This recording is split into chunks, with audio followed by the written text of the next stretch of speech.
सवाल मेरे वालिद साहब का इंतकाल हो गया है। जिंदगी के आखिरी 10 साल नमाजों का मुकम्मल एहतिमाम रहा।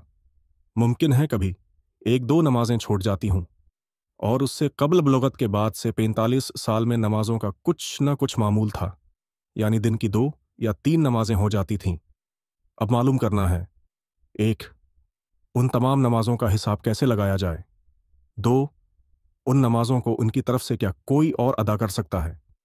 3 आन की नमाजों का फदिया उनकी छोड़ी हुई रकम से अदा किया जा सकता है या अपनी दो अति रकम से अदा है कर सकते हैं। और अगर इतनी रकम न हो तो नमाज के फदिया के अलावा कोई और तरीका इस वबाल से छुटकारा का है तो वो भी बता दें। 4 पूरी जिंदगी में चरोजे आंखों के ऑपरेशन की वजह से छोड़े थे, उसकी खुद कज़ा नहीं की थी। किसी ने कहा था कि बीवी शौहर की बीमारी में छोड़े हुए रोज़ों की कज़ा कर सकती है, तो उनकी बीवी ने रोज़ों की शौहर की जिंदगी में कज़ा कर ली थी। क्या इस सूरत में कज़ा हो गई? अगर नहीं तो क्या तरीका है? जवाब वाज़ेह रहे कि अगर किसी शख्स का इंतकाल हो जाए और उसके ज़िम्मा कज़ा नमाजें हों, तो इस पर उन नमाजों के फदिया अदा करने की वसीयत लाजिम है। अगर वो इसकी वसीयत कर ले तवास के वरसा पर, इसके माल के 1/3 हिस्सा में से इस वसीयत को नाफिज करना लाजिम है।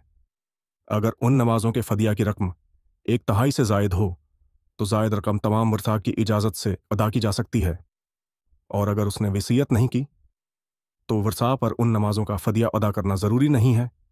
अगर तमाम वरसा या कोई एक वारिस अपनी खुशी से वो फदिया अदा कर दे तो वास का इसमियत पर एहसान व तबर्रा होगा।